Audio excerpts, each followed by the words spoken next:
Well, thank you very much, Ursula, and good morning. It's a great pleasure to be here this morning to talk about this incredibly important subject of growth and devolution. And there's absolutely no doubt in my mind that this is an extraordinary time for local democracy. And I've been hugely struck in my first 4 months about the energy and optimism around the country about this, and that there really is a growing and widely shared belief that devolution can really bring prosperity to all parts of the United Kingdom, and that it really can be about growth. And I have to say, I'd like just to add my huge sort of appreciation and admiration for the work that you do around the country, you who are involved in our local enterprise partnerships. You've been an extraordinary and important part of this and will continue to be, and I know many of you in this room absolutely from the ground floor. But I also know from my conversations around the country that it can actually also feel frustrating, and that it does require some very new ways of working, both for governments and for business. And that's what I'd like to talk a little bit about today, the question of how devolution can be used to unlock growth.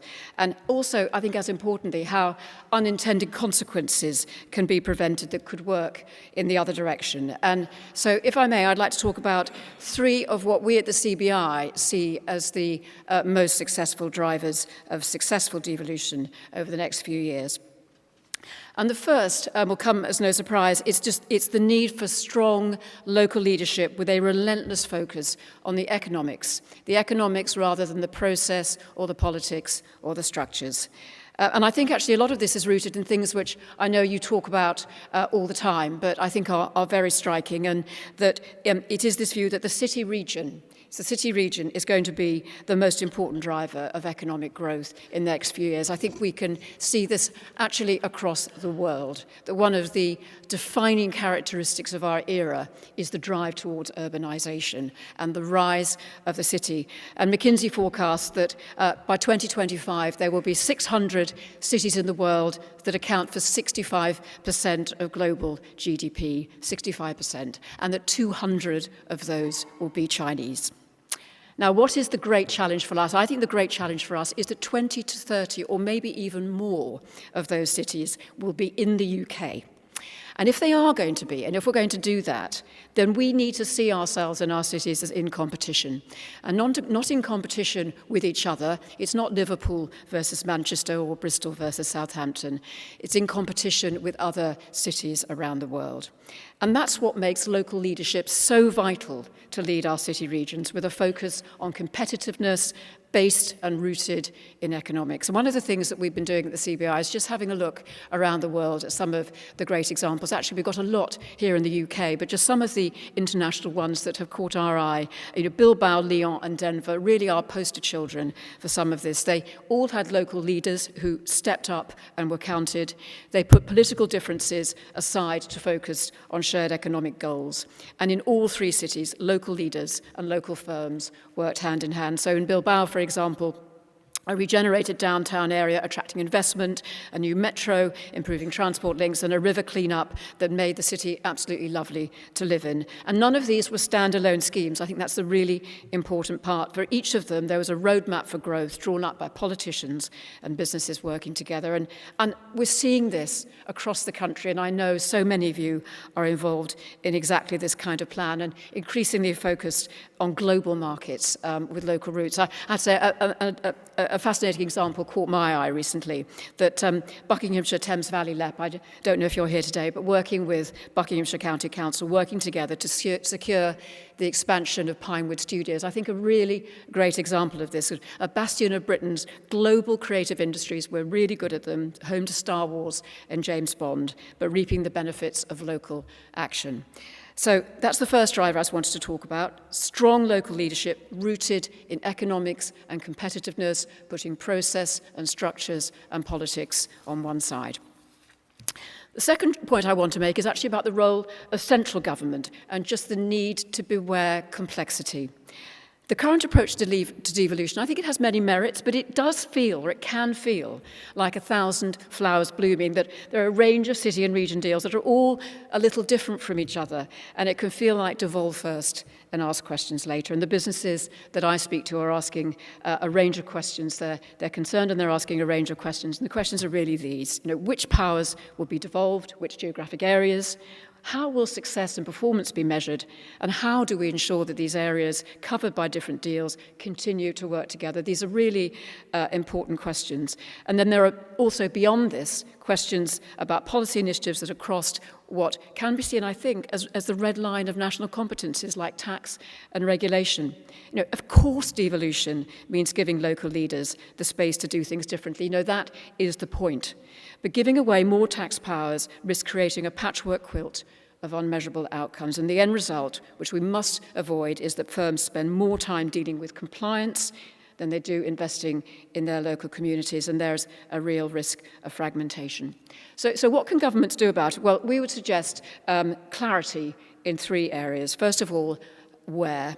Making sure that deals cover economic areas that really exist in economic terms. And I think this is a really important question now in terms of considering some of the deals that are going ahead. And they need to be able to demonstrate how new powers really will drive growth. The second is a question of what, setting out very clearly what powers are on and which are off for devolution deals. And finally, when, ending the slow trickle of tax and regulation changes whose timing can seem to lack clear economic rationale. And I think from a business point of view, take away that fundamentally important part of being a successful business, which is knowing you have a stable environment in which to plan your business. So that's my second point. And the final point I'd like to talk about is about business itself and the need for our businesses to be able to develop new muscles and new ways of working with local partners. And I think this is very interesting. We know that business voices must be around the table at devolution discussions. I think everybody agrees with that. I've heard no dissenting voices, and we're getting much better at it. And again, you in this room have had the most extraordinary contribution to that, and it's happening more and more. But the UK has been a highly centralised economy, one of the most centralised in Western Europe, and businesses have understandably shaped themselves around that. And it's a very far cry from the pioneering spirit of the Victorian civic leaders of the past. And I spoke to one national retailer recently, a huge employer across the country in all parts of the land, who was just very honest in saying that his company was great at Westminster lobbying, but had very little ability to influence at the regional level. They hadn't needed it, but now they do. Some of the local fragmentation and the local opportunities around skills and infrastructure really require it. And it's a new form of civic leadership, and many businesses are rising to the challenge. And of course, we know firms have a huge amount to offer in this. They can advise on how to build global competitiveness into devolution deals. They can advise on what kind of infrastructure projects will make a difference. We know that we have so many projects that need doing in infrastructure, which matter most in terms of local growth and competitiveness. And of course, on this terribly important skills agenda, businesses can advise on which exactly are the skill shortages that new devolved budgets could be used to address. And I have to say, it's one of the reasons why the LEPs are so important. You bring exactly this kind of civic leadership. But it does need, again, to map onto the economic needs of different regions and not necessarily the politics. So collaboration is absolutely essential, and collaboration across LEPs and across different parts of the country. I think the example of the North and the Northern Powerhouse is a case in point. There are, of course, many LEPs, but increasingly the need for decisions to be taken across the whole of the Northern region. And this is one of the reasons why last month the CBI helped to set up a new group called Business North in collaboration with other groups up there and other businesses, and a group of Northern firms who will champion the business voice as the Northern Powerhouse rises brick by brick. And this year we'll be supporting the building of these new skills of civic leadership amongst businesses who do want to play more of a regional role, and using our expertise to help CBI members engage more directly with local leaders and vice versa. As I say, it's a new muscle, and it's developing really well, but it needs more work. And this will be a part of a wider effort to support firms in reaching local leaders and shaping the devolution agenda. As part of this, we put together 6 core principles of good devolution, which we've drawn from our observations around the world, our experience in this country, our work with businesses and our members up and down the country. And we think they can be used as a kind of health check for devolution deals. It's not rocket science, but perhaps a useful checklist. The 6 principles are firstly, vision, where I started out, thinking not of the next election, but the next generation.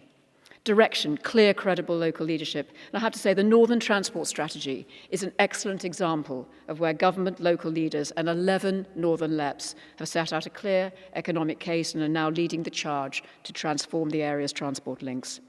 Thirdly, collaboration, real engagement on the most important issues. And in Sheffield, for example, the LEP, universities and 100 supply chain companies worked together to turn a partnership on metals into a major advanced manufacturing park. And we're hugely encouraged by the National Infrastructure Commission's reference to the Southwest as part of its 5G review, real examples of collaboration. Fourthly, ambition, thinking not just regional, even national, but global, as I mentioned earlier. Fifthly, execution, changing tack if needed, but never taking your eye off where you're going. And finally, this hugely important point of inclusion, that no conversation about local growth should be happening or complete without local business involved. And in Greater Manchester, we've seen some fantastic flexible business engagement through the LEP, its subgroups, and the Business Advisory Group, letting firms have their say and making a difference to local growth. So holding devolution plans, new, existing, up to criteria like these, we think is important because ultimately devolution success won't be judged on promises made or powers devolved or structures created, but on jobs created, investment attracted, and areas regenerated. And that, in the end, is what good devolution is all about. And I look forward to working with many of you, all of us at the CBI look forward to working with many of you over the coming years to make this happen. Thank you very much indeed.